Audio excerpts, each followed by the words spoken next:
Hello dear students, this is your SS ma'am. तो हमारे scholars batch में हम लोग वापस आ गए हैं एक नया चैप्टर लेके।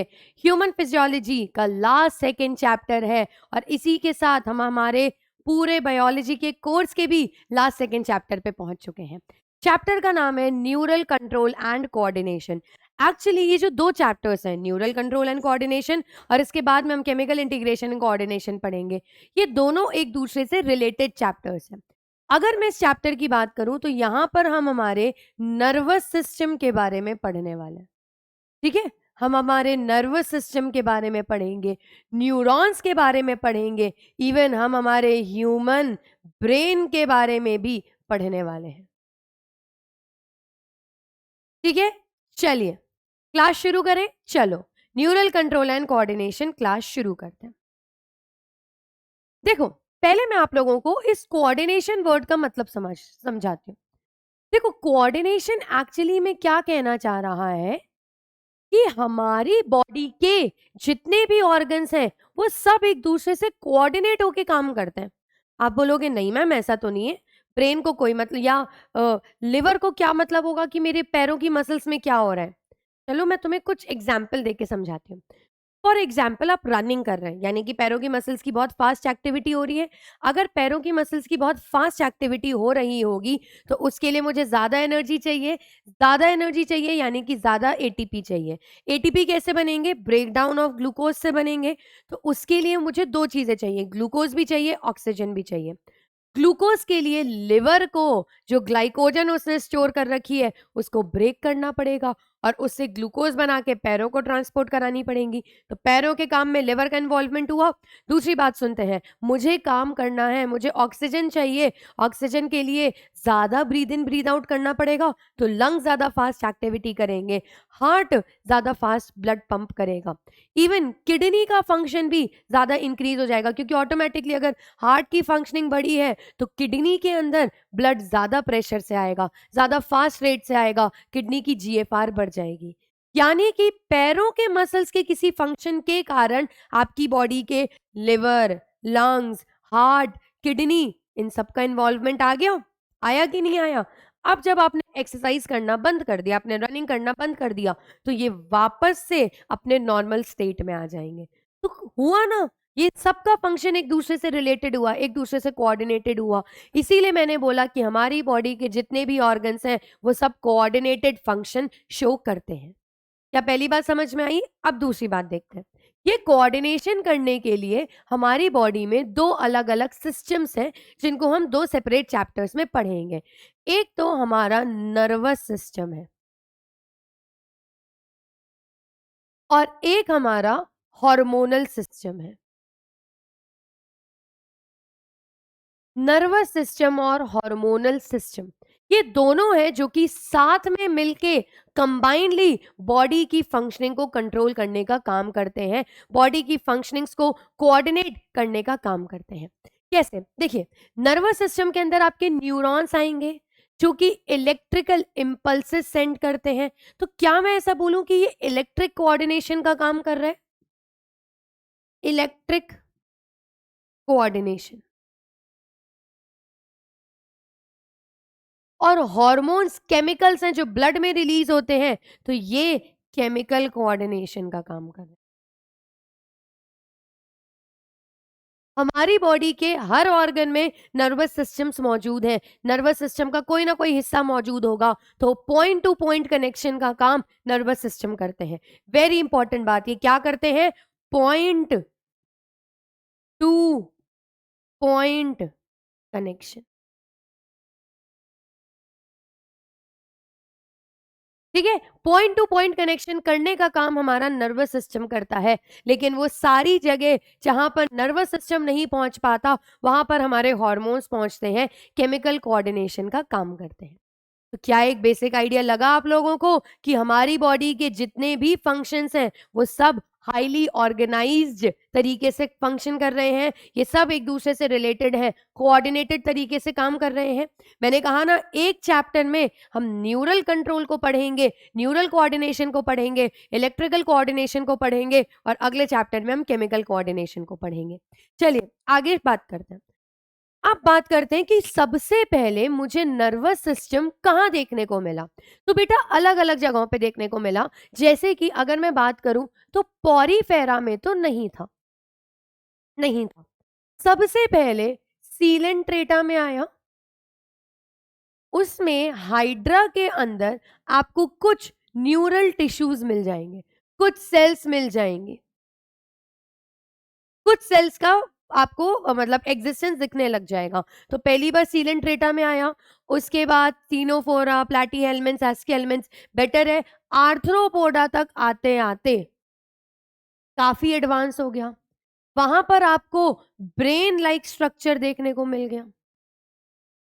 ब्रेन लाइक स्ट्रक्चर क्यों? क्योंकि वहां पे टफ्ट ऑफ न्यूरॉन्स मौजूद होते हैं। जैसे मैं बताऊं, हम लोगों ने खुद ने एक एक्सपेरिमेंट किया था ग्रेजुएशन में। प्रॉन का डाइसेक्शन किया जाता है और बहुत क्लियरली प्रॉन के नर्व फाइबर्स, गैंग्लिया वगैरह सब बहुत क्लियरली देखने को मिलते हैं। तो आर्थ्रोपोडा में काफी एडवांस फीचर है। उसी से पहले, आर्थ्रोपोडा से पहले एक एनालिडा भी लिख के बताती हूँ। एक तो हो गया आर्थ्रोपोडा, एक बात करते हैं एनालिडा की। ठीक है, तो अगर मैं एनालिडा की बात करूं तो एनालिडा के अंदर मैंने आप लोगों को कहा था कि वहां पर भी नर्व कॉर्ड मौजूद होती है। हम लोगों में कैसी होती है? पीछे की तरफ डॉर्सल, तो यहां पर वेंट्रल। हमारी हॉलो, इनकी सॉलिड नर्व कॉर्ड। राइट, तो ये भी देखने को मिल गया। तो यानी कि धीरे धीरे विद एवोल्यूशन एडवांसमेंट होता जा रहा है और सबसे ज्यादा डेवलप्ड न्यूरल सिस्टम या नर्वस सिस्टम आपको वर्टिब्रेटा में देखने को मिलेगा। इसमें तो कोई दो राय ही नहीं होना चाहिए। क्लियर हुई ये बात? चलो आगे देखते हैं। ह्यूमन नर्वस सिस्टम के बारे में हम बात करते हैं। तो ह्यूमन नर्वस सिस्टम को बेटा मैं मोटा मोटा दो कैटेगरी में डिवाइड करूंगी। एक का नाम है सेंट्रल नर्वस सिस्टम, एक तो हो गया हमारा सेंट्रल नर्वस सिस्टम। ठीक है, सीएनएस। इस सीएनएस में दो चीजें आती हैं। एक तो आता है आपका ब्रेन और दूसरा आ जाएगा आपका spinal cord. Brain and spinal cord.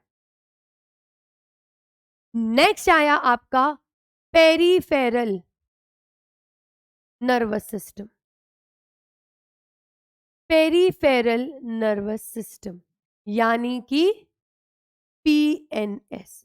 इस पेरीफेरल नर्वस सिस्टम के अंदर आपको दो कैटेगरीज देखने को मिलेंगी। एक तो मानी जाती है somatic nervous system,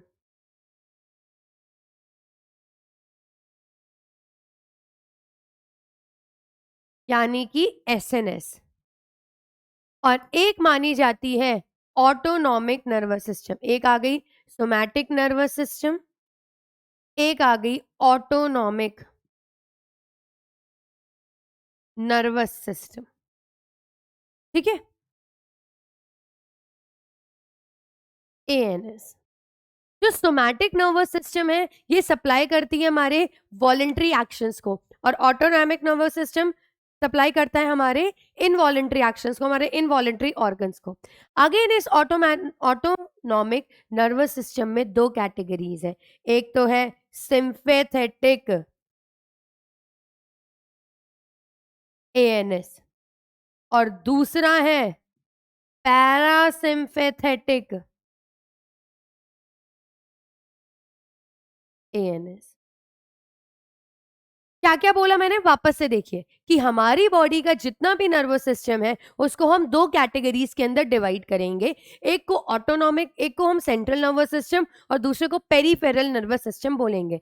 central nervous system में दो चीजें आ जाएंगी, मेरा ब्रेन और स्पाइनल कॉर्ड, और पेरीफेरल नर्वस सिस्टम में दो चीजें आएंगी, सोमैटिक और ऑटोनॉमिक। सोमैटिक हमारे स्केलेटन को प्रोवाइड करेगा पूरा न्यूरल कंट्रोल, और ऑटोनॉमिक हमारे पेरीफेरल, हमारे सॉरी ऑटोनॉमिक प्रोवाइड करेगा हमारे इनवॉलेंट्री ऑर्गन्स को।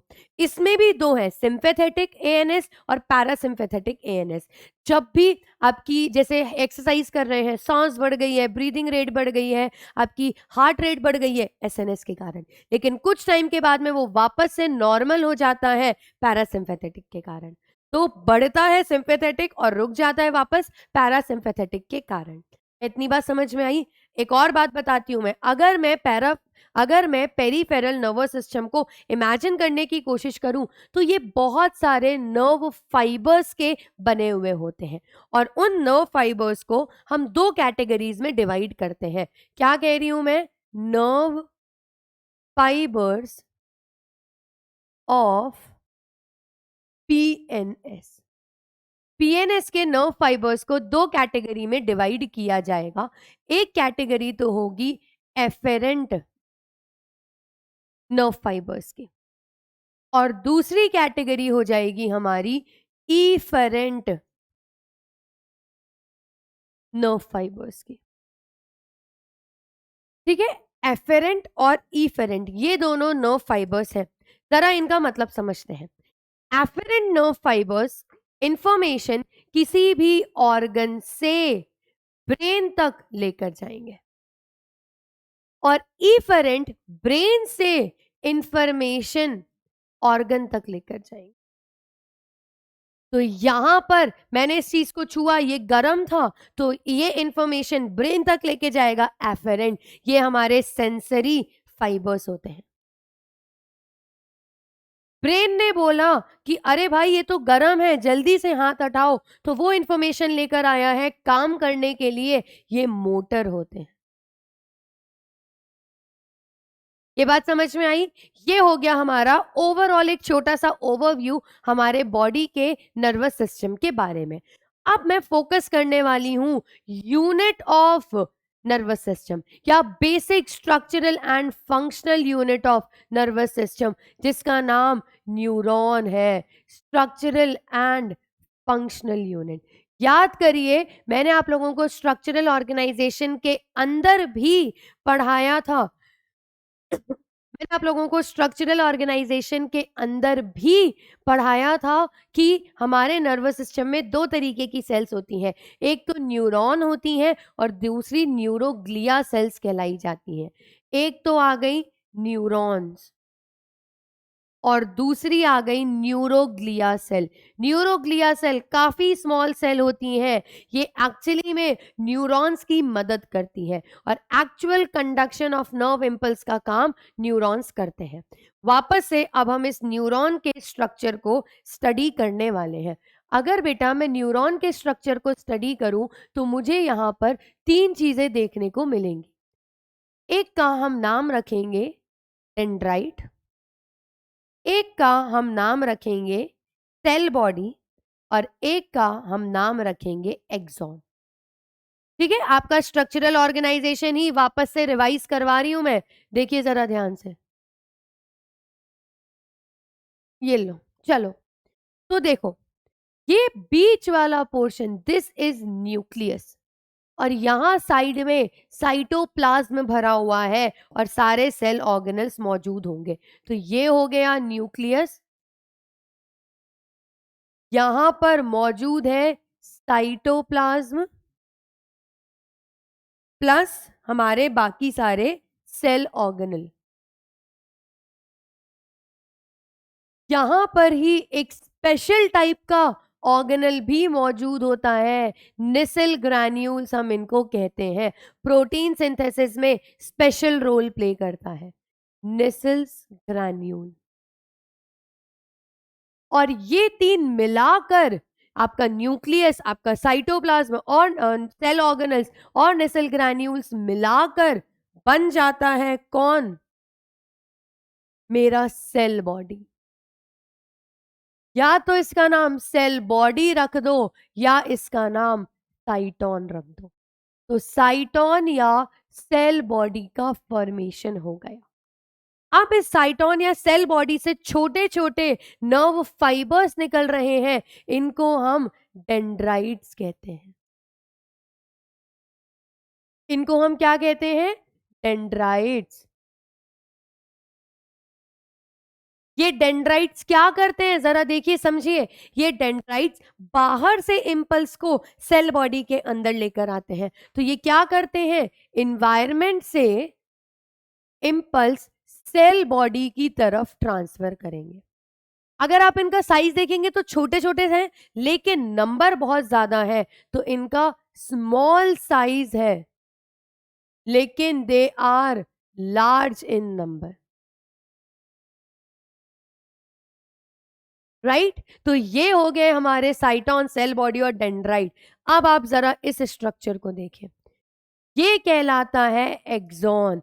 ये भी एक नर्व फाइबर जैसा, एक फाइबर जैसा स्ट्रक्चर ही है, पर काफी लंबा है और हर सेल में सिर्फ एक ही होगा, 1 इन नंबर, लॉन्ग होता है ये। और ये क्या करता है, सेल बॉडी से इंफॉर्मेशन या इंपल्स को दूर लेकर जाता है, सेल बॉडी से दूर लेकर जाएगा हमारा एक्सॉन नर्व इंपल्स को।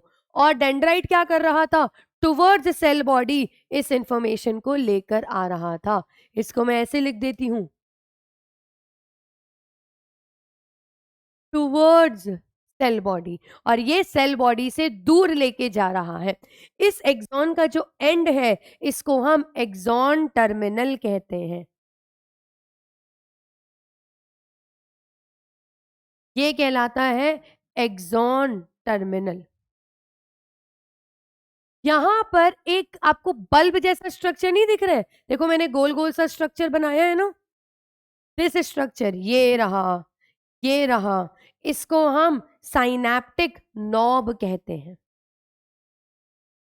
Synaptic knob. अभी आप लोगों को बताऊंगी कि ये कुछ केमिकल से भरा हुआ होता है, और उन केमिकल्स को हम न्यूरोट्रांसमीटर्स कहते हैं। It is filled with neurotransmitters. ये बात क्लियर हुई? चलिए देखिए यहां पे, अब कुछ न्यूरॉन्स तो ऐसे ही होते हैं, पर कुछ न्यूरॉन्स में एक्सॉन के चारों तरफ एक लेयरिंग मौजूद होती है। देखिए इस तरीके की कवरिंग मौजूद होगी।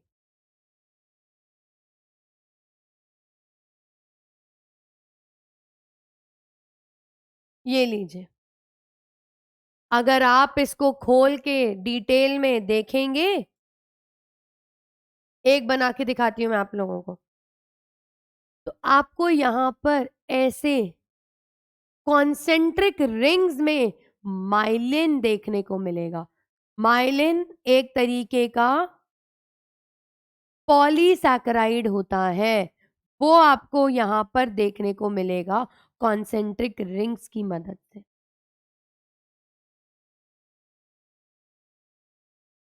क्लियर हुई ये बात? चलो देखो उधर,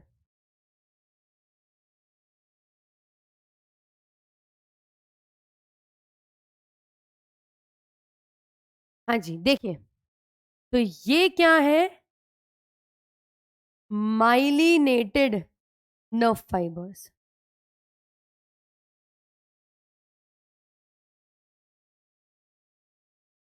ये है माइलिनेटेड शीथ, ठीक है, ऐसे कॉन्सेंट्रिक रिंग्स की फॉर्म में ये मौजूद होती है। जहां जहां पर ये प्रेजेंट नहीं होगी, उस जगह को हम नोड ऑफ रैनवियर कहते हैं, node of Ranvier. Schwann cell का बहुत रोल होता है इस माइलिनेटेड शीथ के फॉर्मेशन में, श्वान सेल्स। ठीक है, क्लियर हुई ये बात आप लोगों को? ये एक टिपिकल न्यूरॉन का स्ट्रक्चर हो गया। ये माइलिन शीथ क्या करती है, ये फास्टर नर्व इंपल्स में हेल्प करती है, नर्व इंपल्स कंडक्शन में हेल्प करती है।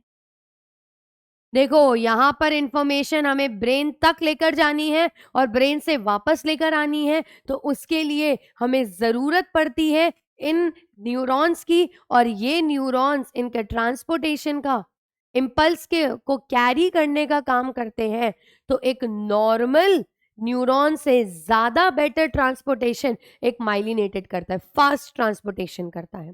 ठीक है, क्या कह रही हूं मैं? तो मैंने इसके अकॉर्डिंग क्या बोला कि मेरे न्यूरॉन्स दो तरीके के हो गए, एक तो हो गए नॉन माइलिनेटेड न्यूरॉन्स और एक हो गए हमारे माइलिनेटेड। माइलिनेटेड मतलब माइलिन शीथ मौजूद है। ये जो माइलिनेटेड न्यूरॉन्स है, यहां पर माइलिन शीथ के कारण ये वाइट कलर के हो जाते हैं, तो हम इनको वाइट न्यूरॉन्स भी कह देते हैं। और नॉन माइलिनेटेड आपके ग्रे ग्रे कलर मानते हैं हम इनको कि ये ग्रेश कलर के होते हैं, इसीलिए white matter of the brain जहां पर माइलिन शीट मौजूद हो, grey matter of the brain जहां पर नॉन माइलिनेटेड नर्व फाइबर्स मौजूद हो। कंपैरेटिवली ज्यादा फास्टर कंडक्शन किस में होगा? उसमें। तो यहां पर स्लोअर कंडक्शन होता है कंपैरेटिवली, और यहां पर फास्टर कंडक्शन होता है। और एक बात बताऊं, ब्रेन और स्पाइनल कॉर्ड में फिक्स है कि कौन कहां पर मिलेगा। आप लोगों को बताती हूं मैं।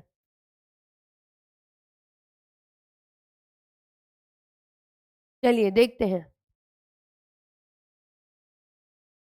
सपोज ये मेरा ब्रेन है और ये आ गई हमारी स्पाइनल कॉर्ड।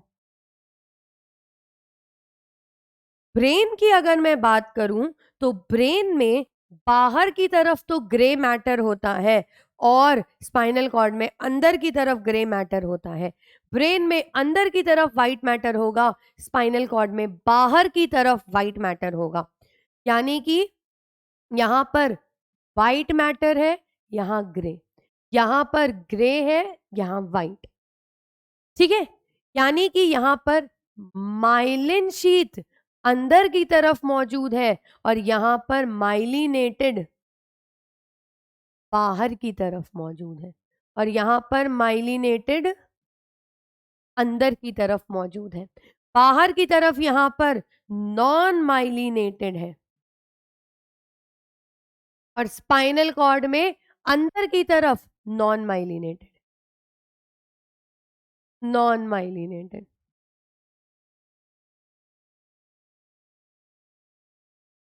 ठीक है, मैंने कैसे याद किया था? देखो बहुत ही लेम सा है बट बता देती हूँ। ब्रेन रेस्पेक्टफुल ऑर्गन है, तो ब्रेन के नाम के बाहर मैंने जी लगा दिया है। वॉट एवर इट इज आप याद कर सकते हैं। इसका एक्चुअल लॉजिक क्या है, आप लोगों को थोड़ा आइडिया होगा कि spinal cord reflex action perform करती है, तो उसकी इंफॉर्मेशन यहां से यहां चली जाती है, इस तरीके से चली जाती है। White matter fast impulse conduction करते हैं और आपकी बॉडी के रिफ्लेक्स एक्शन है। जैसे टच किया वैसे ही आप हाथ हटा लेंगे, गर्म था वैसे ही आप हाथ हटा लेंगे। ये कैसे ही हुआ? ये रिफ्लेक्स एक्शंस के कारण हुआ, जो कि स्पाइनल कॉर्ड के आउटर व्हाइट मैटर में होते हैं। और व्हाइट मैटर मतलब फास्ट नर्व इंपल्स कंडक्शन, और रिफ्लेक्स एक्शन मतलब fast nerve impulse conduction. Clear हुई ये बात? ठीक है, आगे बात करते हैं। अब मैं आपको टाइप्स ऑफ न्यूरॉन्स, अच्छा एक मिनट पहले ऐसा करो, एनसीईआरटी का स्ट्रक्चर देख लो। ठीक है, पहले एनसीईआरटी का हम डायग्राम देख लेते हैं, फिर उसके बाद में आगे बढ़ेंगे। देखिए, ये रहा सेल बॉडी, ये रहा सेल बॉडी, ये पूरा स्ट्रक्चर यहां तक का, this portion is cell body. और यहां पर जो डॉट डॉट स्ट्रक्चर्स हैं वो हमारे निसिल ग्रैन्यूल्स आ जाएंगे, और ऑटोमेटिकली जो हमें बीच में ये दिख रहा है ये हमारा न्यूक्लियस हो जाएगा। तो सेल बॉडी के अंदर तीन चीजें majorly, cytoplasm, cell organelles, nucleus और निसिल ग्रैन्यूल्स, एक स्पेशल सेल ऑर्गेनल। ये जो छोटे छोटे से फाइबर्स निकल रहे हैं, ये फाइबर्स हमारे डेंड्राइट्स कहलाते हैं। बाहर से इंफॉर्मेशन लाएंगे और इंफॉर्मेशन लाने के बाद में पास कर देंगे सेल बॉडी को, सेल बॉडी या सोमा को। डेंड्राइट्स इनका नाम पड़ गया। अब एक इतना लंबा नर्व फाइबर यहां तक चल के जा रहा है, इसको हम नाम देते हैं एक्सॉन का। ये पूरा स्ट्रक्चर हमारा एक्सॉन कहलाता है। ये रहा, और एक्सॉन के एंड में देखो ये रहा एक्सॉन टर्मिनल, और यहां पर गोल सा जो स्ट्रक्चर होगा वो सिनेप्टिक नॉब कहलाएगा। ये मेरा एक्सॉन का स्ट्रक्चर हो गया। यहीं पर एक्सॉन के चारों तरफ अगर शीथ मौजूद है तो वो किसकी शीथ है? माइलिन शीथ है। देखिए ये रहा माइलिन शीथ, ये हमारी पूरी माइलिन शीथ चल रही है। माइलिन शीथ की वो जगह जहां पर वो एब्सेंट है वो नोड्स ऑफ रैनवियर कहलाएगा। और इसका सिंथेसिस किसके कारण हो रहा है? श्वान सेल के कारण हो रहा है। ये श्वान सेल का न्यूक्लियस है जो आपको माइलिन शीथ के अंदर देखने को मिल रहा है। ये स्ट्रक्चर हम लोगों ने देखा। अब हम आगे बढ़ते हैं और अब हम बात करेंगे टाइप्स ऑफ न्यूरॉन्स की। हम बात करेंगे स्टूडेंट्स किसकी? टाइप्स ऑफ न्यूरॉन्स की। किसके बेसिस पे करेंगे? Number of dendrites and axon. Number of dendrite and axon, उसके बेसिस पर हमारे न्यूरॉन्स तीन तरीके के हो सकते हैं। एक होते हैं यूनिपोलर, एक होंगे बाईपोलर, और तीसरे आ जाएंगे मल्टीपोलर। देखो समझो, स्ट्रक्चर से समझते हैं। अगर सेल बॉडी, इस सेल बॉडी में कोई भी डेंड्राइट नहीं है, सिर्फ एक एक्सॉन मौजूद है, ये लीजिए, और ये रहा इसका न्यूक्लियस, यूनिपोलर। अगर ये मेरी सेल बॉडी, इस सेल बॉडी में एक एक्सॉन मौजूद है, ठीक है, और एक ही डेंड्राइट मौजूद है, पाइपोलर। और मल्टीपोलर तो जो नॉर्मल होता है, सेल बॉडी, ये एक एक्सॉन और यहीं पर कई सारे न्यूरॉन्स निकल रहे हैं, तो ये हो गया आपका मल्टीपोलर। यूनिपोलर आपको यूजुअली एम्ब्रियोनिक स्टेज में देखने को मिलते हैं, पैदा होने के बाद में नहीं मिलते। बाइपोलर हमको यूजुअली आईज में देखने को मिलते हैं, रेटिना ऑफ आईज के अंदर, और मल्टीपोलर हमें यूजुअली देखने को मिलते हैं हमारे पूरे सेरिब्रल कॉर्टेक्स में, मतलब हमारे रिमेनिंग मेजॉरिटी ऑफ बॉडी के अंदर मल्टीपोलर, मेजॉरिटी ऑफ बॉडी के अंदर मल्टीपोलर कंडीशन ही होती है। क्या ये बात समझ में आई? टाइप्स ऑफ न्यूरॉन समझ में आए on the basis of dendron and axon. अगर एक ही एक्सॉन है और कोई डेंड्राइट नहीं है तो यूनिपोलर, एक डेंड्राइट एक एक्सॉन है तो बाइपोलर, और एक एक्सॉन और बहुत सारे डेंड्राइट हैं तो मल्टीपोलर कंडीशन हो जाएगी। चलो आगे बढ़ते हैं। अब हम इस चैप्टर का सबसे इंपॉर्टेंट पॉइंट डिस्कस करेंगे, विच इज नर्व इम्पल्स का कंडक्शन कैसे होता है। जरा समझिए, इसके लिए आपको एक कॉन्सेप्ट समझना पड़ेगा, मेम्ब्रेन पोलैरिटी का। ठीक है, मैं आप लोगों को मेम्ब्रेन पोलैरिटी का एक कॉन्सेप्ट समझाने वाली हूं। सपोज ये मेरे एक्सॉन या डेंड्राइट की मेम्ब्रेन है। इस मेम्ब्रेन में क्या होगा समझिए, ठीक है, यहां पर क्या होगा देखिए, अंदर की तरफ पोटेशियम आयन बहुत सारा होता है। अगर ये मेम्ब्रेन अभी कोई कंडक्शन नहीं कर रही है, रेस्टिंग स्टेज पर है, तो उस रेस्टिंग स्टेज में इसमें अंदर की तरफ पोटेशियम बहुत सारा होगा और सोडियम बहुत कम होगा, नाम मात्र होगा। नॉर्मल कंडीशन पर रेस्टिंग स्टेज में अंदर की तरफ पोटेशियम की कॉन्सेंट्रेशन बहुत ज्यादा और सोडियम की कॉन्सेंट्रेशन बहुत कम। बाहर की तरफ सोडियम की कॉन्सेंट्रेशन बहुत ज्यादा,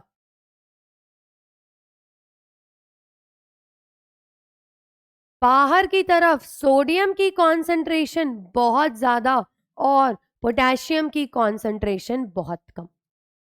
ठीक है, ये एक बेसिक कॉन्सेप्ट हमें यहां पर देखने को मिला। अंदर की बात करती हूं, पोटेशियम तो है ही, साथ में कुछ नेगेटिव चार्ज्ड प्रोटीन्स भी मौजूद हो सकते हैं, नेगेटिवली चार्ज्ड प्रोटीन्स भी मौजूद हो सकते हैं, इवन क्लोराइड आयंस भी यहां पर मौजूद हो सकते हैं। ठीक है, अब ऐसा क्यों हुआ, ऐसा क्यों है, ये बात क्यों है? इसका कारण छुपा है इस मेम्ब्रेन परमिएबिलिटी में। ये जो एक्सॉन की मेम्ब्रेन है, इस मेम्ब्रेन की परमिएबिलिटी में ये बात छुपी हुई है। यानी कि समझो, ये जो मेम्ब्रेन है ये ज्यादा परमिएबल है रेस्टिंग कंडीशन में टू पोटेशियम आयन। ठीक है, ऐसा कर देते हैं, इतना थोड़ा यहां से हटा देते हैं। हाँ, देखो, ये मेम्ब्रेन अभी ज्यादा परमिएबल है पोटेशियम आयन को लेकर, मोर परमिएबल टू पोटेशियम आयन, और इवन नेगेटिवली चार्ज्ड प्रोटीन्स के लिए भी परमिएबल है, क्लोराइड आयंस के लिए भी परमिएबल है, लेकिन nearly impermeable to sodium, nearly impermeable to sodium. इसीलिए अंदर की तरफ पोटेशियम की कॉन्सेंट्रेशन ज्यादा, ये नेगेटिवली चार्ज प्रोटीन्स की कॉन्सेंट्रेशन ज्यादा, और बाहर की तरफ सोडियम की कॉन्सेंट्रेशन ज्यादा। क्या ये बात क्लियर हुई? तो इसके कारण अंदर ओवरऑल नेगेटिव चार्ज आ जाता है और बाहर ओवरऑल पॉजिटिव चार्ज आ जाता है। क्या बोला मैंने, कैसी कंडीशन हो जाएगी? देखो जरा कैसी कंडीशन हो जाएगी, अंदर की तरफ तो ओवरऑल नेगेटिव चार्ज मुझे देखने को मिलेगा, और बाहर की तरफ ओवरऑल पॉजिटिव चार्ज देखने को मिलेगा।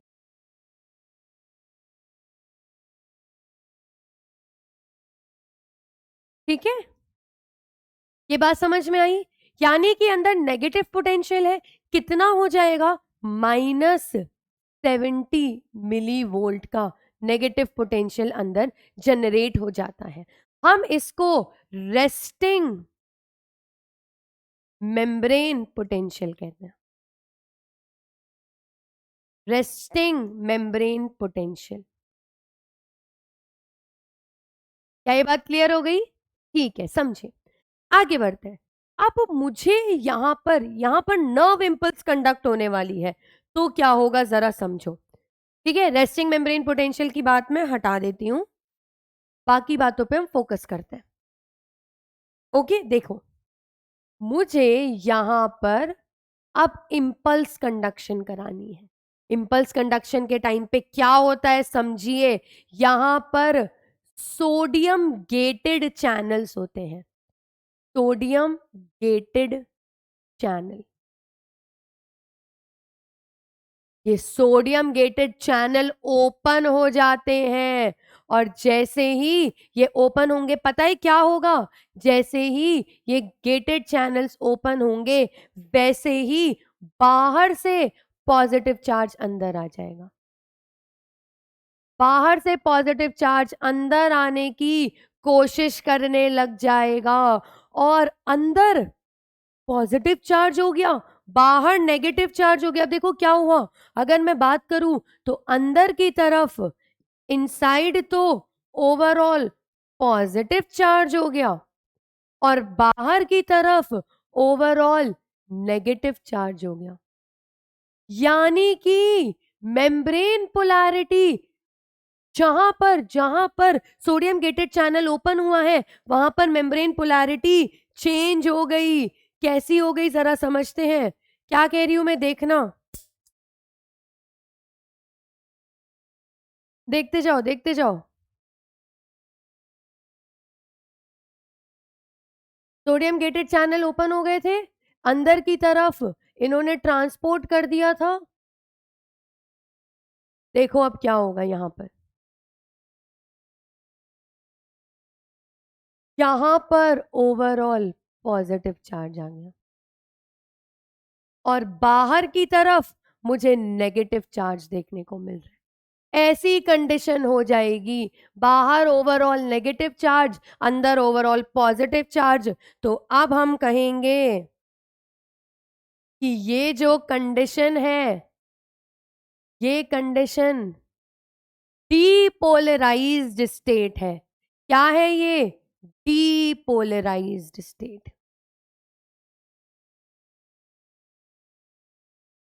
सपोज ये पॉइंट ए है, यहां पर मेम्ब्रेन पोलैरिटी उल्टी हो गई है, बगल वाला पॉइंट बी है। अब देखो नेक्स्ट स्टेप क्या होगा, वापस से अब हम इस नेक्स्ट स्टेप को देखते हैं। देखिए, देखना ए और बी पॉइंट अब हम कंपेयर कर रहे हैं। अब देखना ये जो पॉजिटिव चार्ज है ये इधर चल के जाएगा, यहां पर ये पॉजिटिव चार्ज इधर चल के आएगा और नेगेटिव चार्ज उल्टा चला जाएगा। यानी कि समझो क्या हो जाएगा, डीपोलराइज स्टेट हो गई है। अब देखिए थोड़ी देर बाद में क्या होगा, बी पॉइंट की बात कर रही हूं मैं, ए और बी पॉइंट मैंने आप लोगों को कहा है कि इस तरीके से मूवमेंट होने वाले हैं। यहां पर ये लीजिए,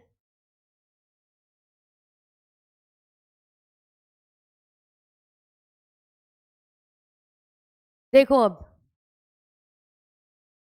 ए पॉइंट से चार्ज ट्रैवल करके बी पॉइंट पे आ गया, ए पॉइंट से चार्ज ट्रैवल करके बी पॉइंट पर आ गया। तो अब बी पॉइंट पर नर्व इंपल्स डीपोलराइज हो गए।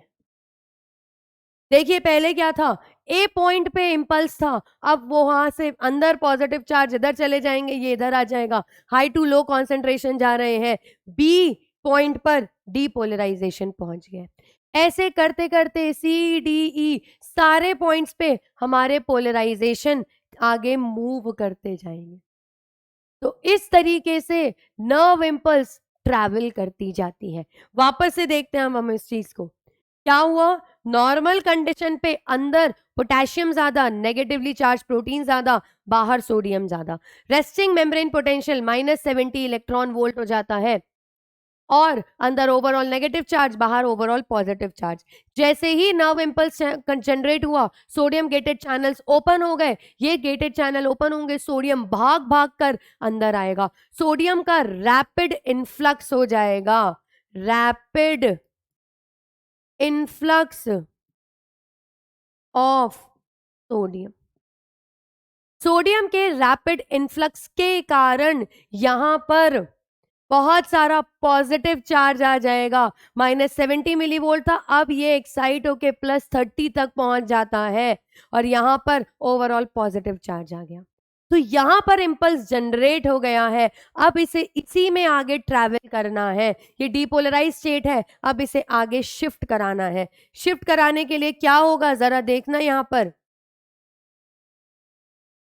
देखिए जरा ध्यान से, यहां पर ये पॉजिटिव चार्ज चल के इधर चला जाएगा,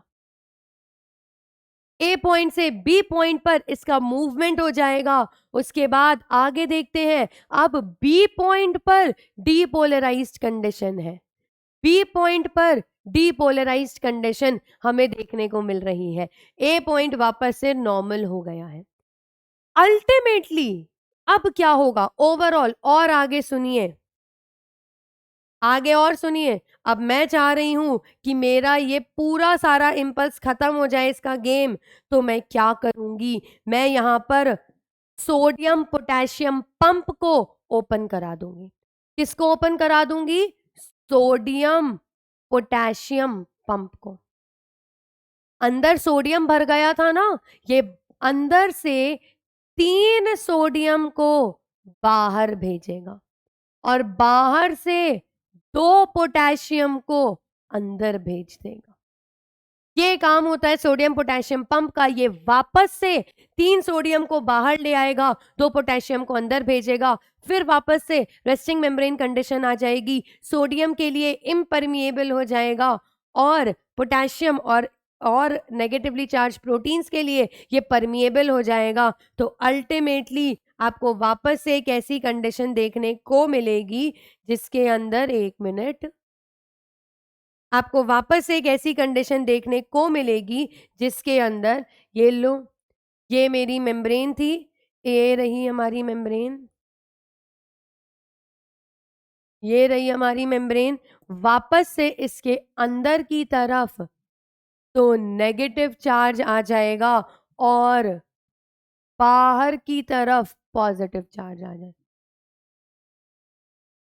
वापस से ये पूरा काम हो जाएगा। पर अब हम इसको क्या, अब हम इसको रीपोलराइज्ड स्टेट कहेंगे। चलिए एनसीईआरटी के डायग्राम को अब हम देख लेते हैं। एनसीईआरटी का डायग्राम ये रहा, देखिए ए पॉइंट पर सोडियम का अंदर की तरफ इनफ्लक्स हो रहा है, सोडियम अंदर की तरफ आ रहा है, सोडियम की एंट्री हो गई तो यहां पर डीपोलराइज स्टेट हो गई, पॉजिटिव हो गए। अब यहां पर ये पॉजिटिव यहां मूव करेगा, आगे ए पॉइंट से बी पॉइंट पे चला जाएगा, थोड़ी देर बाद बी पॉइंट पे पॉजिटिव चार्ज आ जाएगा, बी पॉइंट डीपोलराइज हो जाएगा, तो ए पॉइंट से बी पॉइंट पर इंपल्स का जनरेशन हो गया। और इस तरीके से एक पूरे न्यूरॉन के अंदर नर्व इंपल्स ट्रैवल करके जाती हैं। अब एक न्यूरॉन के अंदर तो ट्रांसमिशन चलो मैम आपने बता दिया, पर अगर एक न्यूरॉन ये है, दूसरा न्यूरॉन ये है, तो यहां से यहां इंपल्स ट्रांसमिशन कैसे होगा, अब हम उसको समझते हैं। ट्रांसमिशन ऑफ नर्व इंपल्स हम देखने वाले हैं बिटवीन टू न्यूरॉन्स। यहां पर दो तरीके से नर्व इंपल्स कंडक्शन हो सकता है, एक को तो हम कहते हैं इलेक्ट्रिक इंपल्स कंडक्शन, और दूसरा आ जाएगा केमिकल इंपल्स कंडक्शन, दूसरा आ जाएगा chemical impulse conduction. Electric impulse conduction और केमिकल इंपल्स कंडक्शन, देखो जरा, सपोज ये मेरा न्यूरॉन है, एक मिनट, ये इसके डेंड्राइट्स हैं,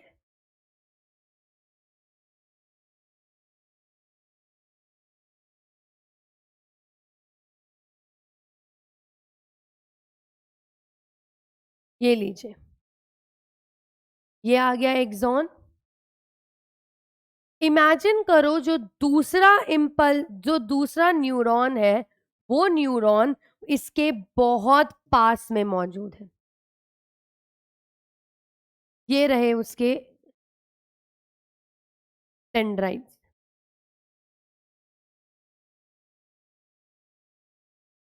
ये रहा, थोड़ा सा तो रंग सा बना दूं, राक्षस जैसा लग रहा है, ये लीजिए, चलो बहुत ज्यादा अच्छा तो नहीं बना है पर तुम्हें समझ में आ जाएगा।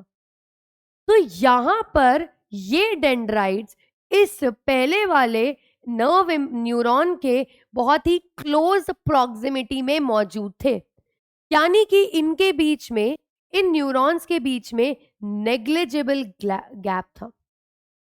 अगर नेग्लिजिबल गैप है तो नर्व इंपल्स का ट्रांसमिशन वैसा ही होगा जैसे कि एक न्यूरॉन के अंदर हो रहा था, वही पॉजिटिव चार्ज आ जाएगा अंदर की तरफ, डीपोलराइज कंडीशन हो जाएगी, बगल वाले में हम इंपल्स जनरेट कर देंगे, और यहां पर इलेक्ट्रिक फॉर्म में ही इलेक्ट्रिक इंपल्स कंडक्शन हो जाएगा।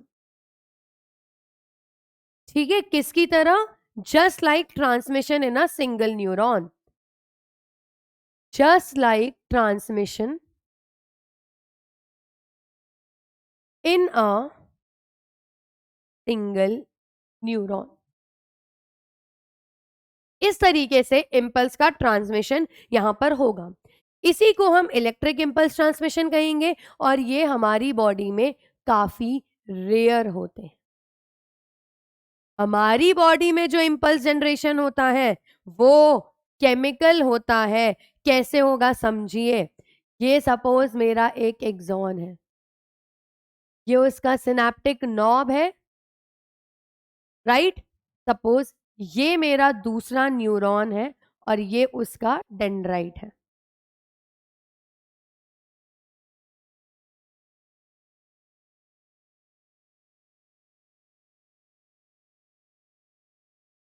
ये सपोज उसका डेंड्राइट है। अब यहां पर क्या होता है जरा समझिए। तो ये तो हो गया मेरा सिनेप्टिक नॉब। ये जो इनके बीच में गैप है इसको हम सिनेप्टिक क्लेफ्ट कहते हैं। क्या कहते हैं? Synaptic cleft. और ये मेरी आ गई, क्या मैं ऐसा बोलूं कि ये सिनेप्टिक नॉब है, ये सिनेप्टिक क्लेफ्ट है? ये पोस्ट सिनेप्टिक मेम्ब्रेन है, पोस्ट सिनेप्टिक मेम्ब्रेन है। अब ये जो सिनेप्टिक नॉब है, इस सिनेप्टिक नॉब के अंदर ऐसे वेसाइकल्स होते हैं। ये vesicles they are filled with neurotransmitters. ये आ गए आपके synaptic vesicles. These synaptic vesicles are filled with neurotransmitters। अलग अलग न्यूरोट्रांसमीटर्स, कुछ केमिकल्स होते हैं, ये उनसे भरे हुए होते हैं। जैसे कि मैं आपको केमिकल का नाम बताऊं, एसिटाइल कोलिन या फिर गाबा या फिर डोपामीन, इन सब के ये भरे हुए होते हैं। अब जैसे ही, ध्यान से सुनना, क्या होगा? जैसे ही इम्पल्स यहां पर आती है, ये सिनेप्टिक वेसाइकल्स इन मेम्ब्रेन के पास में आते हैं। ठीक है, एक मेम्ब्रेन को मैं इनलार्ज करके आपको दिखा रही हूं।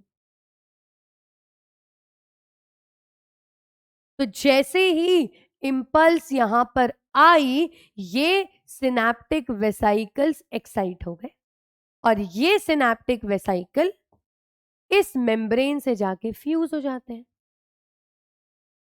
उसके बाद में ये ओपन होते हैं और ये अपने न्यूरोट्रांसमीटर्स यहां पर रिलीज कर देते हैं। इस सिनेप्टिक क्लेफ्ट में अपने न्यूरोट्रांसमीटर्स रिलीज कर देंगे। और सुनिए, ये जो डेंड्राइट्स हैं, इन डेंड्राइट्स के अंदर मौजूद होते हैं रिसेप्टर्स। न्यूरोट्रांसमीटर्स को रिसेप्ट करने वाले रिसेप्टर्स मौजूद होते हैं। Receptors for neurotransmitter. अब क्या होगा? ये ये जो ये जो न्यूरोट्रांसमीटर्स हैं, ये यहां पर आएंगे, ये इससे अटैच हो जाएंगे और जैसे ही ये इससे अटैच हो जाएंगे, ये इस डेंड्राइट की वॉल में नर्व इंपल्स जनरेट करा देंगे। Nerve impulse generation. और इस तरीके से केमिकल ट्रांसमिशन होता है एक न्यूरॉन से दूसरे न्यूरॉन के अंदर। कैसे हुआ? यहां पर सिनेप्टिक नॉब था, सिनेप्टिक क्लेफ्ट और पोस्ट सिनेप्टिक मेम्ब्रेन थी। नर्व इंपल्स एक्सॉन के टर्मिनल तक पहुंचे, वहां पर पहुंचकर उन्होंने सिनेप्टिक वेसाइकल्स में हड़कंप मचाया, भूचाल मचाया। वो वेसाइकल्स एक्साइट हो गए। वो इस अब देखो, इस सिनेप्टिक नॉब की मेम्ब्रेन को मैं प्री सिनेप्टिक मेम्ब्रेन कह दूं, प्री सिनेप्टिक मेम्ब्रेन। ये जाकर प्री सिनेप्टिक मेम्ब्रेन से फ्यूज हो जाएंगे। फ्यूज होकर अपने न्यूरोट्रांसमीटर से सिनेप्टिक क्लेफ्ट में रिलीज कर देंगे। वो न्यूरोट्रांसमीटर्स जाकर अटैच होंगे किससे? डेंड्राइट से ऑफ नेक्स्ट न्यूरॉन, और वहां पर नर्व इंपल्स का जनरेशन करवा देंगे। क्या ये बात क्लियर हो गई आप लोगों को? पक्का? चलो एनसीईआरटी का डायग्राम देख लेते हैं अब हम लोग। देखिए जरा, ये एक्सॉन है, इस एक्सॉन से इंपल्स पहुंच गया हमारे सिनेप्टिक नॉब के अंदर।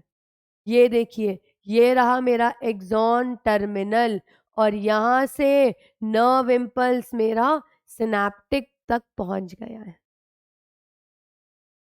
क्लियर हुई ये बात? अब देखो, यहां पर अंदर की तरफ मौजूद है सिनेप्टिक वेसाइकल्स। ये सिनेप्टिक वेसाइकल्स भरे हुए हैं विद न्यूरोट्रांसमीटर्स। ये सब न्यूरोट्रांसमीटर्स से भरे हुए हैं। अब अगला पॉइंट देखिए क्या होगा। ये न्यूरोट्रांसमीटर्स यहां पर इस सिनेप्टिक मेम्ब्रेन से प्री सिनेप्टिक मेम्ब्रेन से फ्यूज करेंगे और ये जितने भी न्यूरोट्रांसमीटर्स हैं ये सब रिलीज हो जाएंगे। ये सब यहां पर मेम्ब्रेन पर रिलीज हो जाएंगे। अब ये जो हमारी पोस्ट सिनेप्टिक मेम्ब्रेन है, उस पोस्ट सिनेप्टिक मेम्ब्रेन पर कुछ रिसेप्टर्स मौजूद है जो कि इन ट्रांसमिटर्स को एक्सेप्ट कर लेंगे। ये लीजिए, ये रहे अलग अलग रिसेप्टर्स। ये लीजिए अलग अलग रिसेप्टर्स हैं जो कि इन सब को रिसेप्ट कर लेंगे और फिर नर्व इम्पल्स यहां पर ट्रैवल हो जाएगा। तो यानी कि अब एक और पॉइंट, जो प्री सिनेप्टिक मेम्ब्रेन है, सिनेप्टिक क्लेफ्ट और पोस्ट सिनेप्टिक मेम्ब्रेन, इन सबको कंबाइन करके हम सिनेप्सिस का नाम दे देते हैं।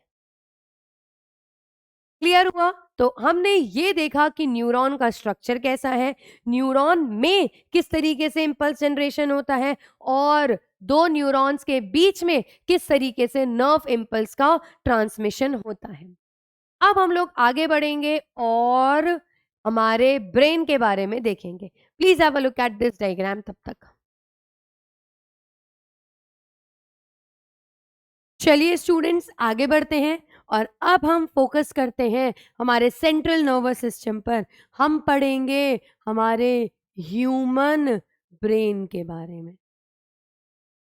ह्यूमन ब्रेन के बारे में पढ़ना शुरू करेंगे। हमारी ब्रेन के सारे फंक्शनिंग को कंट्रोल करने का ये काम करता है, इसीलिए हम इसे control and command of body कहते हैं। अगर मैं ह्यूमन ब्रेन की बात करूं बेटा, तो इसको 3 पार्ट्स में हम डिवाइड करके पढ़ेंगे। पहला पार्ट हो जाता है फोर ब्रेन, दूसरा हो जाता है मिड ब्रेन और तीसरा आ जाता है hind brain. Fore brain, mid brain और हाइंड ब्रेन। फोर ब्रेन में हम 3 चीजें पढ़ेंगे। एक तो हम पढ़ेंगे सेरिब्रम, फिर हम पढ़ेंगे थैलेमस, फिर हम पढ़ेंगे हाइपोथैलेमस।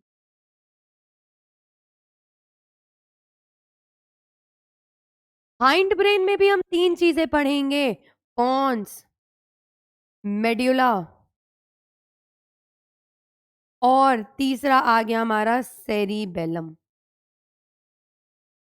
और मिड ब्रेन जैसा नाम है, फोर ब्रेन और हाइंड ब्रेन के बीच में मौजूद होता है। It will be between thalamus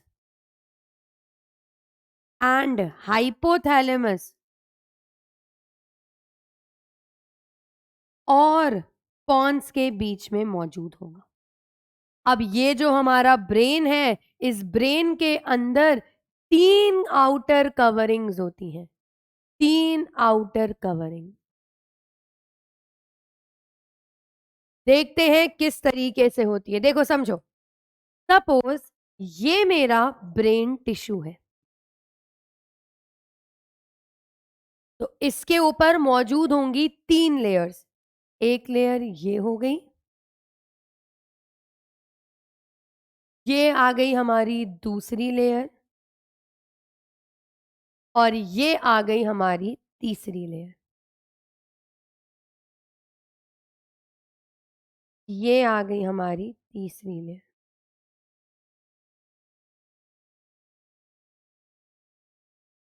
सबसे पहली लेयर, आउटर मोस्ट लेयर का नाम होता है ट्यूरा मेटर। बीच वाली का नाम होता है अराकनॉइड मेम्ब्रेन और अंदर वाली का नाम होता है पाया मेटर। तो ड्यूरामेटर, अरैक्नोइड मेम्ब्रेन एंड पाया मेटर, इस तरीके से ये 3 लेयर्स हैं। अब चलिए, अब हम एक एक करके एनसीईआरटी का डायग्राम देखते हैं और इसके स्ट्रक्चर को स्टडी करते हैं। सबसे पहले मैं आप लोगों को ये देखो, ब्रेन में जो इतना बड़ा सा ऐसा पोर्शन होता है ना, जो हमने आपने मूवीज वगैरह में देखा होगा या कहीं ना कहीं देखा होगा, दिस कंप्लीट स्ट्रक्चर, दिस ये हाईली कॉन्वोल्यूटेड स्ट्रक्चर कहलाता है सेरिब्रम। कौन कहलाता है? सेरिब्रम कहलाता है। यही cerebrum major portion of brain को फॉर्म करता है। तो सेरिब्रम के बारे में मैं आप लोगों से बात कर रही हूं। ये मेजर पोर्शन ऑफ ब्रेन है। अगर हम ब्रेन को ऊपर से देखें तो हमें वो 2 पार्ट में दिखेगा, एक लेफ्ट सेरिब्रल हेमिस्फीयर और एक राइट सेरिब्रल हेमिस्फीयर। ठीक है, left and right cerebral hemisphere.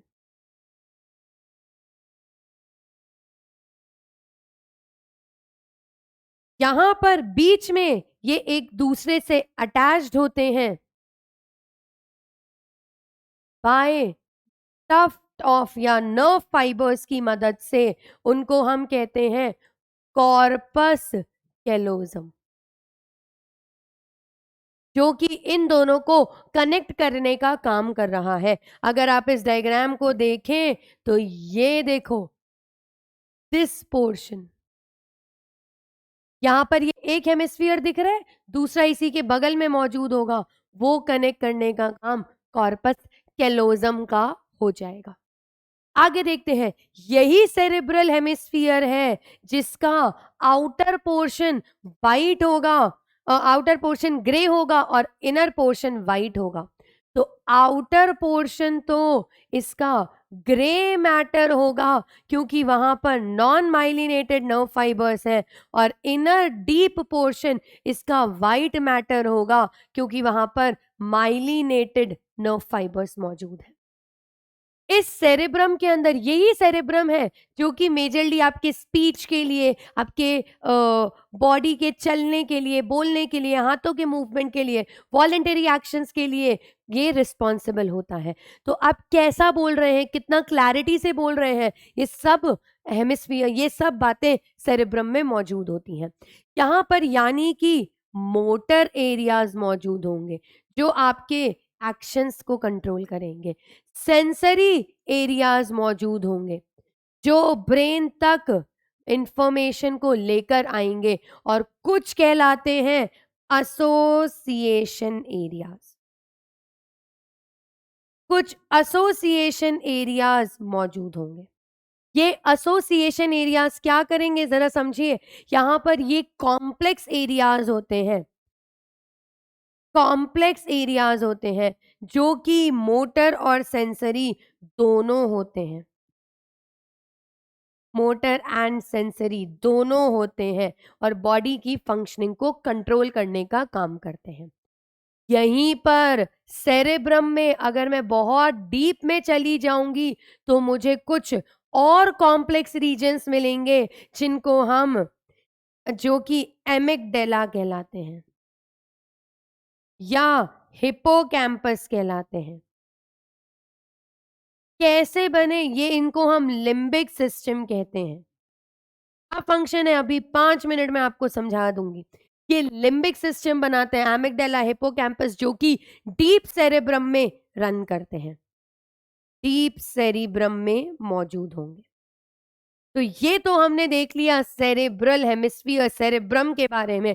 अब यहां पर अगर आप ध्यान से देखें तो आपको दिखेगा कि इस पूरे सेरिब्रम ने धीरे से एक चीज को छुपा के रखा है, राइट। ये पोर्शन थैलेमस कहलाता है, और इस थैलेमस का बेस पोर्शन यानी कि ये पोर्शन हाइपोथैलेमस कहलाता है। थैलेमस के नीचे है, थैलेमस का बेस है।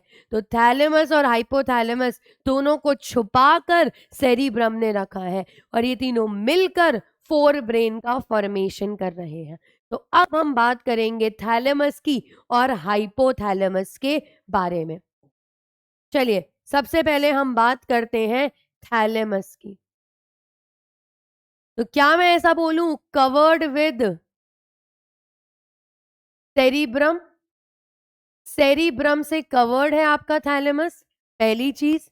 चलो दूसरी बात बताती हूं मैं थैलेमस के बारे में। ये जो हमारा थैलेमस है ये मोटर एंड सेंसरी दोनों होता है, और इसी थैलेमस के बेस पर मौजूद होगा हाइपोथैलेमस। वेरी इंपॉर्टेंट, हाइपोथैलेमस हम आज भी पढ़ रहे हैं और हम अगले चैप्टर में भी इसके बारे में पढ़ेंगे। चलो अब मैं आपको हाइपोथैलेमस के बारे में बताती हूँ।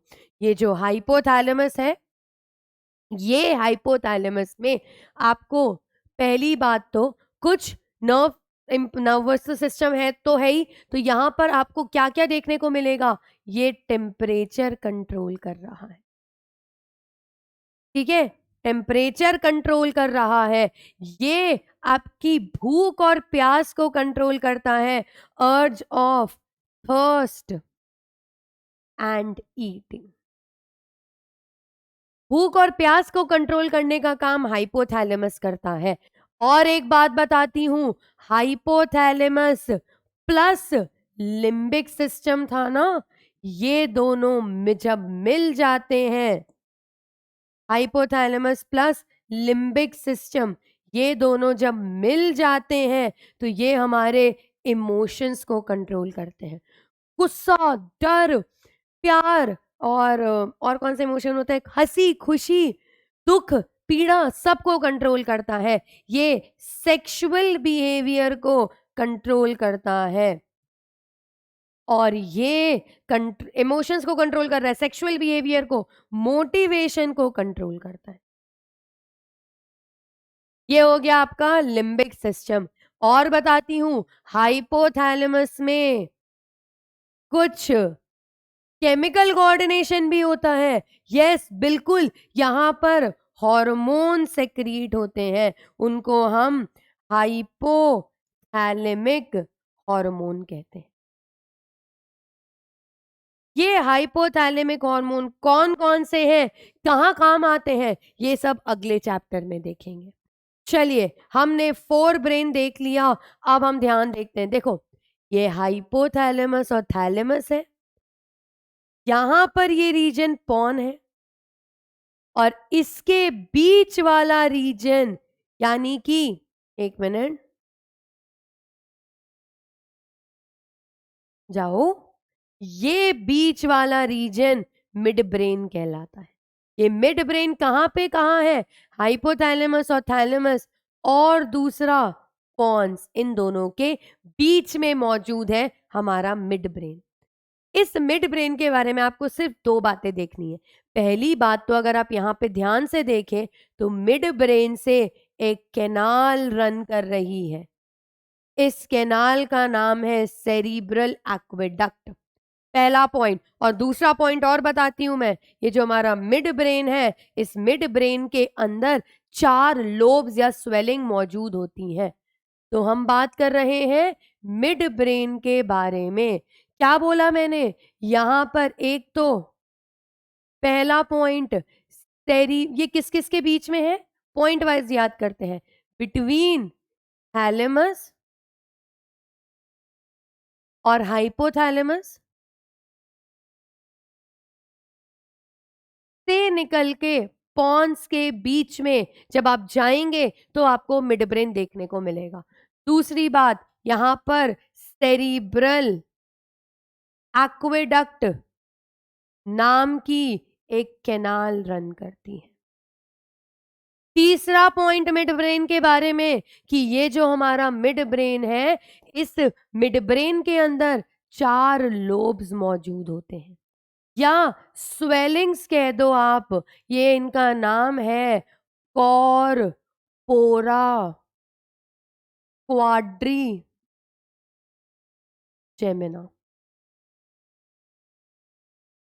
Corpora quadri जेमिना।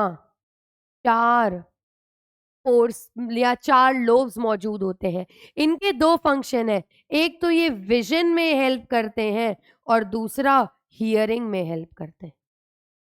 विजन और हेयरिंग का काम करते हैं हमारे ये 4 लोब्स, कॉर्पोरा, क्वाड्रिजेमिना। बस मिड ब्रेन के बारे में इतना ही। और अब हम बात करेंगे हमारे हाइंड ब्रेन की, यानी कि end portion of the brain की। यहाँ पर 3 चीजें हैं, देखिए जरा ध्यान से। यहाँ पर एक तो ये पॉन्स है, फिर देखो यहाँ पर चल के आ रही हूं मैं, ये पोर्शन मेड्यूला है। तो हमने मेड्यूला देखा, हमने पॉन्स देखा, ठीक है, पॉन्स, मेड्यूला। यहां पर हम चल के आए तो इसी पॉन्स और मेड्यूला के ऑपोजिट में एक बहुत ही हाईली कॉन्व्यूलेटेड, यानी कि ऐसा गुथा हुआ सा स्ट्रक्चर मौजूद होता है और इसका नाम सेरिब्रम है। कहाँ गया? सेरिबेलम है। ये रहा सेरिबेलम। और ये तीनों मिलकर हमारा हाइंड ब्रेन बनाते हैं और इसी मेड्यूला के नीचे से स्पाइनल कॉर्ड शुरू हो जाती है। चलो, तो अब हम बात करते हैं किसकी? हमारे हाइंड ब्रेन की। हाइंड ब्रेन में सबसे पहला आ गया पॉन्स, ठीक है, जिसने मिड ब्रेन को कनेक्ट किया। ये कनेक्ट करता है मिड ब्रेन को। ओके, चलिए और बात करते हैं पॉन्स के बारे में। याद करो, मैंने रेस्पिरेशन में बताया था कि न्यूमैटिक सेंटर है ये। ड्यूरेशन ऑफ रेस्पिरेशन को कंट्रोल करने का काम पॉन्स करता है। दूसरा बात बताती हूं, दूसरा रीजन हमारा मेड्यूला हो गया, या मेड्यूला ऑब्लोंगेटा इसका पूरा नाम है। मेड्यूला ऑब्लोंगेटा 3 चीजों का रिफ्लेक्स सेंटर है। एक तो ये कार्डियोवैस्कुलर, एक रेस्पिरेशन और एक गैस्ट्रो इंटेस्टिनल। इन 3 चीजों का सेंटर मेड्यूला ऑब्लोंगेटा आ जाता है। यहां पर ये इन 3 चीजों को कंट्रोल करता। तो याद करो, हार्ट बीट कंट्रोल करनी है, मेड्यूला के पास जाओ। रेस्पिरेशन रेट कंट्रोल करनी है, मेड्यूला के पास में जाओ। और वॉमिटिंग सेंटर भी मेड्यूला ही है। तो अर्ज ऑफ वॉमिटिंग मेड्यूला से आती है, वॉमिटिंग सेंटर है। क्लियर? तीसरा पोर्शन आ गया हमारा कौन? सेरिबेलम। सेरिबेलम हाईली कॉन्व्यूलेटेड है। और हाईली कॉन्व्यूलेटेड होने का फायदा क्या है? काफी सारे एक्स्ट्रा न्यूरॉन्स वो यहाँ पर एक्स्ट्रा न्यूरॉन्स फिट कर देता है। देखो, छोटी सी जगह थी, कम न्यूरॉन आ पाते, इसे ऐसे मुड़ मुड़ के बहुत बड़ा स्पेस बना दिया ताकि ज्यादा न्यूरॉन्स आ जाएं, और ये इसीलिए यहाँ पर ज्यादा न्यूरॉन्स फिट हो जाते हैं। जो सेरिबेलम है, ये सेरिबेलम आपके प्रिसिशन को कंट्रोल करता है। जैसे मैं समझाऊं कि आपका चलना, आपका बोलना, बात करना सब सेरिब्रम करेगा, पर आप कितना क्लैरिटी से बोल रहे हैं, सेरिबेलम कंट्रोल करेगा। आप कितना अच्छे से स्ट्रेट खड़े होके वॉक कर रहे हैं, ये सेरिबेलम कंट्रोल करता है। और जब कोई अल्कोहल कंज्यूम करता है तो वो ढंग से बोल नहीं पाता, वो बहुत प्रॉपरली चल नहीं पाता।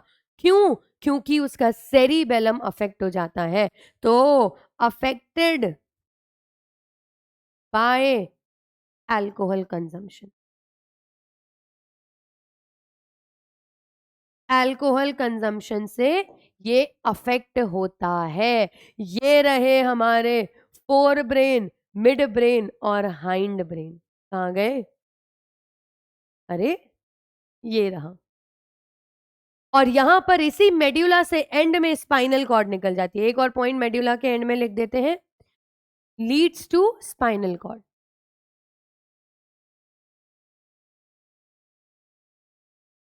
एक और पॉइंट बताती हूं, मिड ब्रेन,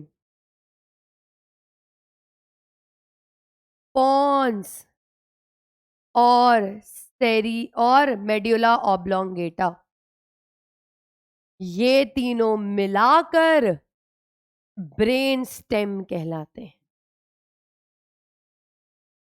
ये तीनों मिलाकर ब्रेन स्टेम कहलाते हैं। बस इतना सा ही पढ़ना था हमें हमारे ह्यूमन ब्रेन के बारे में, और इसके साथ हमारी आज की क्लास खत्म होती है। वैसे तो इस चैप्टर में अगर आप एनसीईआरटी देखेंगे तो आगे रिफ्लेक्स एक्शन, रिफ्लेक्स आर्क है, ह्यूमन आई, ह्यूमन ईयर के बारे में भी पूरा डिटेल दे रखा है, लेकिन अब स्टूडेंट्स वो आप लोगों के एनएमसी के न्यू सिलेबस के अंदर नहीं है, तो इसीलिए आप लोगों को टेंशन लेने की जरूरत नहीं है। तो हम आज का ये लेक्चर यहाँ पे खत्म करते हैं। हमने आज के लेक्चर में क्या क्या पढ़ा समराइज करते हैं। हमने देखा कि नर्वस सिस्टम और केमिकल कोऑर्डिनेशन दोनों मिलकर हमारी बॉडी के मूवमेंट्स को कंट्रोल करते हैं। आज के चैप्टर में हमने फोकस किया नर्वस सिस्टम में। हमने नर्वस सिस्टम देखा, उसके पार्ट्स देखे, हमने न्यूरॉन का स्ट्रक्चर देखा, हमने न्यूरॉन के अंदर इम्पल्स का ट्रांसमिशन देखा, हमने दो न्यूरॉन्स के बीच का इम्पल्स कंडक्शन देखा, ब्रेन को स्टडी किया, फोर ब्रेन, मिड ब्रेन और हाइंड ब्रेन। इसी के साथ हमारा लेक्चर आज खत्म होता है। हम लोग मिलेंगे एक अगले क्लास में with a new topic, with a new lecture. Till then, thank you and have a very happy learning.